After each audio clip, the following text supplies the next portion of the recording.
ഈ ഫോട്ടോഗ്രാഫി മത്സരത്തിൽ മത്സരിക്കണമെന്നൊക്കെ പറഞ്ഞാൽ ലക്ഷക്കണക്കിന് രൂപയുടെ നല്ല വിലപിടിപ്പുള്ള സാധനം വേണം. അല്ല ചുമ്മാ നിങ്ങൾക്ക് ഒരു ഫോട്ടോ എടുക്കാൻ അങ്ങനൊന്നും പറ്റത്തില്ല. സാധന സാമഗ്രികൾ ഒന്നുമില്ലാതെ നല്ല ഫോട്ടോ കിട്ടത്തില്ല. ഈ ഫോട്ടോഗ്രാഫി മത്സരം അത്ര നിസ്സാരമല്ല. അടിമുടി പ്രൊഫഷണലുകാർക്ക് മാത്രം പറഞ്ഞിട്ടുള്ളതാണ് ഇത്.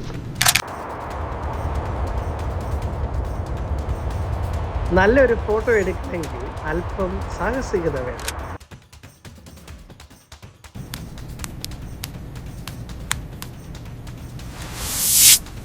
മണിക്കൂർ കണക്കിനുള്ള യൂട്യൂബ് വീഡിയോ കണ്ടുപിടിക്കാതെ ഫോട്ടോഗ്രാഫി മത്സരത്തിൽ പങ്കെടുക്കാൻ പറ്റത്തില്ല.